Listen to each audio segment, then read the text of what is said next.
पे दुकान पे कौन बैठेगा हैं? नमाज पता है आखिरत और दुनिया सवार देगी, यकीन नहीं है। इसी तरह हम मानते हैं कि मुसलमान की तरक्की कुरान पर अमल करने में है, मगर ना कुरान खुद पढ़ते हैं ना अपने बच्चों को पढ़ाते हैं। हम मानते हैं कि अल्लाह पाक दुआएं कबूल फरमाता है, मगर बेयकीनी है। अब वो तो दुआ मांगते नहीं है, और मांगते हैं तो यकीन ही नहीं होता। अब यकीन करें, उलमा ने लिखा है कि जो बंदा बगैर यकीन के साथ दुआ मांगता है ना, उसकी दुआ कबूल ही नहीं होती है। यानी मिसाल देता हूं, आप बीमार हैं या परेशान हैं या कोई मुश्किल में है, दुआ करते हुए ये ख्याल आ रहा है यार मसला हल होना तो नहीं है, चलो फिर भी मांग लेते हैं। उलमा कहते हैं हल ही नहीं होना है, तुम्हें रब पर ही भरोसा नहीं है, हैं? अब मिसाल देता हूं इसको एक बिला तमसील, आपका कोई मुलाजिम है, उसको पैसों की जरूरत है और वो आपके पास आके कहता है साहब 5,000 रुपए की जरूरत है, मुझे लगता तो नहीं आप देंगे, चलें फिर भी आपसे मांग ही लेता हूं। आप बताएं आप उसको पैसे देंगे या डांट देंगे कि जब तुम्हें मुझ पर यकीन ही नहीं है तो आए क्यों मेरे पास, मुझे लगता तो नहीं आप मेरी मदद करेंगे, चले फिर भी आपसे कह देता हूं मेरी मदद। पहले ही आपने उस बंदे को नाराज कर दिया ना।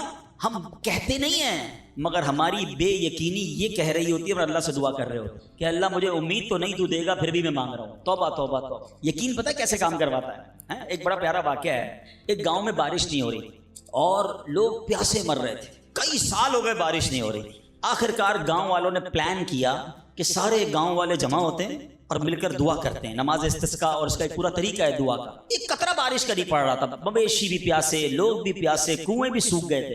अब जब ग्राउंड में लोग जमा हुए ना, तो एक नौजवान हाथ में छतरी लेकर आया। लोग उसका मजाक उड़ाने लगे, अरे अल्लाह के बंदे सालों हो गए बारिश नहीं हुई है, तुम छतरी लेकर आए हो? तो कहता मांगने किससे आया हूं, उस रब ने बारिश तो देनी है, वापसी क्या भीगता हुआ जाऊंगा? और उलमा कहते हैं जब दुआ शुरू होती है तो इतनी बारिश होती है कि पूरा गांव भीगता जाता है, वो नौजवान छतरी के साए में जा रहा है। फरमाइए उस नौजवान का यकीन था जिसकी वजह से ये बारिश हुई। काश ये बात समझ आ जाए। अरे रब पर भरोसा नहीं करोगे तो किस पर भरोसा करोगे? हैं? अपने दीन पर, अल्लाह रसूल के फरमान पर ही हमें भरोसा नहीं है। गौर कीजिए, ये यकीन ले आओ वापस, जिंदगी में मौज आ जाएगा, जिंदगी इतनी पुरसुकून हो जानी है। अगर अल्लाह के फैसलों पर यकीन आ जाए, अल्लाह की अताओं पर यकीन हो जाए, आखिरत के वादों पर यकीन हो जाए, नबी पाक की हदीसों पर यकीन हो जाए। आला हज़रत रहमतुल्लाह तआला अलैह का कैसा यकीन था। एक बार गालिबन अपनी वालदा के साथ हज पर जा रहे थे। उस जमाने में पानी के शिप जाते थे, इतना जबरदस्त रफ सी हो गया, तूफान आ गया, लोग डर गए, कलमे पढ़ने लगे, यहां तक कि लोगों ने कफन निकाल लिए कि चलो कफन पहन ले, डूबने वाला है जहाज। आला हजरत इमाम अहले सुन्नत मुफ्ती हैं, ठीक है ना, इतने बड़े मुफ्ती होते हुए ना आपने भी वालदा को कहा मैं अल्लाह की कसम खाकर कहता हूं जहाज नहीं डूबेगा। हैं? थोड़ी देर हुई तो ऐसा ही हुआ, जहाज को काम डाउन हो गया, सब खैर से पहुंच गया। तो माँ ने कहा बेटा इतनी बड़ी कसम कैसे खा ली तुमने? कहा मैंने नबी पाक अलैहिस्सलाम का फरमान सुना है, जो कश्ती में बैठकर ये दुआ पढ़ ले, बिस्मिल्लाहि मजरेहा व मुरसाहा इन्ना रब्बी लगफूरुर रहीम, वो कश्ती नहीं डूबेगी। मैं अल्लाह की कसम खा के कहता हूं कि मेरे नबी ने फरमाया ना, वो यकीन था। हम कितनी बार दुआ पढ़ते हैं, मगर दुआ पढ़ के भी कहते हैं पता नहीं हो कबूल होगी नहीं होगी, पढ़ लेते हैं। ये वाली चीज निकाल दें। वजीफे हमारे क्यों नहीं लगते? लोग कहते हैं वजीफा पढ़ रहा हूं मसला नहीं हो रहा, तावीज लिया फिर भी मसला। तावीज पहनते वक्त भी ख्याल ही होता है चलो यार पहन लेते हैं, पता नहीं होना है नहीं हो, तो कुछ नहीं होना। वजीफा पढ़ लें और कह रहे पता नहीं हो, पहले यकीन लाएं।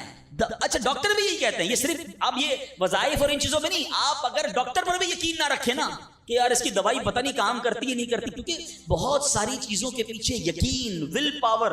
बड़ा खूबसूरत जुमला मैंने किताब में पढ़ा था कि जो लोग कहते हैं ये हो जाएगा, हैं उनसे हो जाता है, जो लोग कहते हैं ये नहीं होगा उनसे नहीं होगा। काश ये बात समझ आ जाए आपको, हैं हो जाएगा, आप कर लोगे। बड़े बड़े काम लोग कर जाते हैं, मैं कर लूंगा इंशाल्लाह, पता नहीं होगा नहीं होगा, ट्राई कर लेता हूं, पहले ही समझ लो नहीं होगा। अंदर हौसला तो लाए ना, यकीन तो लाए। अगर रब पर ही भरोसा नहीं होगा तो हम किधर जाएंगे? अब जरा सुनिएगा, अमीर अहले सुन्नत एक बड़ा प्यारा वाकया अपने रिसाले में लिखा कि एक डाकुओं का गिरोह जो था डकैती के लिए एक जगह पहुंचा, तो वहां खजूर के 3 दरख्त थे। एक दरख्त खुश्क था, यानी उसमें फल नहीं लगे हुए थे, दूसरा दरख्त फलदार था। तो डाकुओं का सरदार ने देखा कि एक चिड़िया जो है वो फलदार दरख्त से उड़ती है, खुश्क दरख्त पर जाती है, वापस फलदार दरख्त पे आती है, फिर खुश्क दरख्त पर जाती है। तो उसने कहा चक्कर लगाई जा रही है, कोई माजरा है। तो उसने गौर से देखा तो क्या देखा कि वो चिड़िया जो है वो फलदार दरख्त से जो है वो खजूर लेती है, और जब खुश्क दरख्त पर जाती है तो वहां एक अंधा सांप मुंह खोले बैठा है। वो चिड़िया जाकर उसके मुंह में खजूर डाल के आती है, फिर दोबारा जाती है खजूर लाकर फिर उस सांप के मुंह में डालती है। वो जब डाकुओं ने देखा तो हैरान हो गया, रोने लग गया कि अल्लाह पाक ये वो जानवर है सांप जिसको मारने का हुक्म तेरे प्यारे हबीब अलैहिस्सलाम ने दिया है, क्योंकि मुसलमानों को तकलीफ पहुंचाता है। मगर तूने जब इसकी आंखें ली तो इसके रिस्क का इंतजाम कर दिया और एक चिड़िया की ड्यूटी लगा दी कि वो जाकर इसको खाना पहुंचाए। तो मैं तो अशरफुल मखलूकात हूं, میں تیرے بندوں کو لوٹ رہا ہوں، اے اللہ تو میری توبہ قبول فرما، میں آئندہ ایسا نہیں کروں گا۔ یہ رونے لگا، اب یہ سوچ رہا ہے، سبحان اللہ۔ تو اللہ اکبر، غیب سے آواز آئی کہ اے فلاں میری توبہ کا دروازہ کھلا ہوا ہے۔ ڈاکو کہتا ہے یا اللہ میں نے توبہ کی۔ پھر غیب سے آواز آئی ہم نے تیری توبہ قبول کر لی۔ اچھا جب اس نے توبہ کی تو اس کے سارے ساتھی سن رہے تھے کہ سردار آپ نے توبہ کی، ہم نے بھی توبہ کی۔ کہا سوچو تو صحیح، ہم ڈکیتی کر رہے ہیں، ہم چوری کر رہے ہیں، رب جب اس اندھے سانپ کو روزی دے گا تو ہمیں کیوں نہیں دے گا؟ ہم اللہ کی قدرت پر یقین کیوں نہ رکھیں؟ سب نے توبہ کر لی۔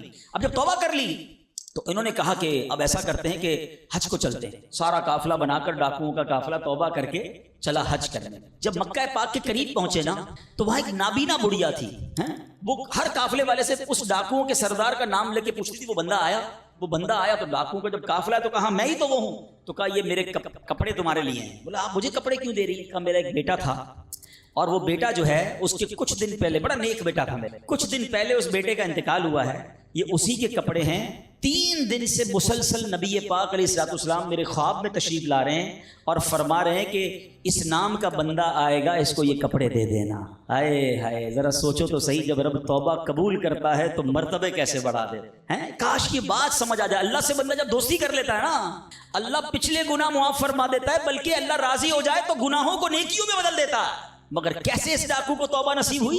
یقین۔ کاش حرام کمانے والا، سود کا کام کرنے والا، کاش رشوت لینے والا، ڈاکہ ڈالنے والا، چوری کرنے والا یہ سوچے کہ میں کیوں کر رہا ہوں، ملاوٹ کرنے والا سوچے اللہ پر بھروسہ تو رکھو یار، رب نے میرا نصیب لکھا ہوا، جو میرے نصیب میں مجھے مل کر رہے گا۔ کاش یہ بات سمجھ آ جائے۔ صدیق اکبر رضی اللہ تعالیٰ عنہ مسلمانوں کے پہلے خلیفہ، جب آپ نے یہ آیت پڑھی نا قرآن پاک میں، اللہ ارشاد فرماتا ہے وَمَا مِن دَابَّةٍ فِي الْأَرْضِ إِلَّا عَلَى اللَّهِ رِزْقُهَا۔ اللہ فرماتا ہے اور زمین پر چلنے والا کوئی جاندار ایسا نہیں جس کا رزق اللہ کے ذمہ کرم پر نہ ہو۔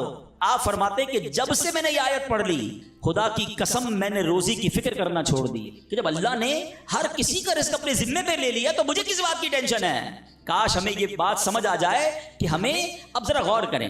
ابھی یہ اجتماع ختم ہوگا، اگر میں آپ سب کو کہوں کہ بتائیں آپ کے لیے کیا دعا کروانی ہے، تو تقریباً 70-80% لوگوں نے پتہ کیا کہنا ہے، حضور روزی میں برکت کی دعا کر دیں، کاروبار میں برکت کی دعا کر دیں، نوکری نہیں لگ رہی اس کی دعا کر دیں۔ میں نہیں کہتا یہ دعا نہیں کرنی چاہیے، اللہ سے نہیں مانگیں گے تو کس سے مانگیں گے؟ لیکن کوئی تو کہے کہ میری ایمان پر موت کے لیے دعا کر دیں، میری قبر جنت کا باغ بن جائے اس کے لیے دعا کر دیں، میں آخرت میں جاؤں تو اللہ مجھ سے راضی ہو جائے اس کے لیے دعا کر دیں۔ فرق دیکھیں، میری اور آپ کی ٹینشن کیا ہے؟ دنیا، روزی، مال، حالانکہ اس کا وعدہ ہے، دانے دانے پر لکھا ہے کھانے والے کا نام، مجھے مل کر رہے گا، مگر اللہ نے مغفرت کا وعدہ نہیں کیا۔ اس کی دعا کہاں ہے؟ اس کی ٹینشن کیوں نہیں ہے؟ ایسے کئی لوگ مجھے بھی ملے، آپ کو بھی ملے ہوں گے، یار رات کو نیند نہیں آ رہی، کیوں؟ بس یار کاروبار کی ٹینشن بہت ہے۔ کبھی زندگی میں ایک رات میری اور آپ کی ایسی گزری اس ٹینشن میں نیند نہ آئی ہو کہ قبر میں جاؤں گا تو قبر جنت کا باغ بنے گی یا دوزخ کا؟ کلمے والی موت ملے گی کہ نہیں؟ جنت میں جاؤں گا یا دوزخ میں جاؤں گا؟ میزان عمل پر جب اعمال تولے جائیں گے، گناہ کا پلڑا بھاری ہوگا یا نیکیوں کا پلڑا بھاری ہوگا؟ یار آج جون جولائی کی گرمی، ہیٹ اسٹروک کی باتیں ہو رہی ہیں، 50 ڈگری میں حال برا ہو گیا، سورج 1 میل پر جب ہوگا اور لوگوں کی پیاس زبان سے باہر زبانیں آئیں گی، مجھے جام کوثر نہ ملا تو میرا کیا بنے گا؟ کبھی اس کی ٹینشن، اس کا وعدہ نہیں ہے یہ اللہ سے دعا کرنی ہے، اس کے لیے کوشش کرنی ہے۔ ساری زندگی ایک ہی ٹینشن، چھوٹا گھر ہے تو بڑا کرنا ہے، کاروبار کو وسیع کرنا ہے، اور آمدنی، اور میں نہیں کہتا دعا نہ کریں، کوشش نہ کریں، خدا نہ خواستہ اس کا کوئی یہ مطلب ڈالے کہ چلو بھائی اب تو اللہ نے اپنے ذمہ کرم پر لے لیا تو اب کوئی کام کاج نہیں کرنا۔ نہیں، دنیا عالم اسباب ہے، اسباب کا کشکول لے کر بارگاہ الہی میں جانا ہے اور توکل والے انداز میں دعا کرنی ہے، تو اپنی رحمت کے سمندر سے ہمارے اسباب کے کشکول میں وہ ہماری روزی عطا فرمائے گا۔ اسباب اختیار ضرور کرنے، مگر اسی فکر میں زندگی تو برباد نہ کر دینا کہ سارا صبح سے لے کر شام تک ایک ہی ٹینشن۔ بھروسہ رکھے رب پر، یقین رکھے رب پر۔ آج حال یہ ہے، بچہ پیدا ہو جائے تو ٹینشن، او ہو اب میرا بچہ ہو گیا، اس کی آگے پرورش میں کیسے کروں گا، اس کی تعلیم کا کیا ہوگا، اور خاص طور پہ بچی پیدا ہو جائے تو ایسے بدبخت لوگ ہیں کہ اب جناب بیوی کو برا بھلا کہہ رہے ہیں، خاندان میں جھگڑے ہو رہے ہیں بچی کی پیدائش پر کہ اب اس کی شادی کیسے ہوگی، یہ تو بوجھ آ گئی ہے، معاذ اللہ۔ سمجھ نہیں آتی کہ جس رب نے بچی دی ہے انشاءاللہ رزق بھی وہی دے گا، اسباب بھی وہی دے گا۔ ارے جب اس نے مجھے پالا ہے وہ اس کو بھی پالے گا۔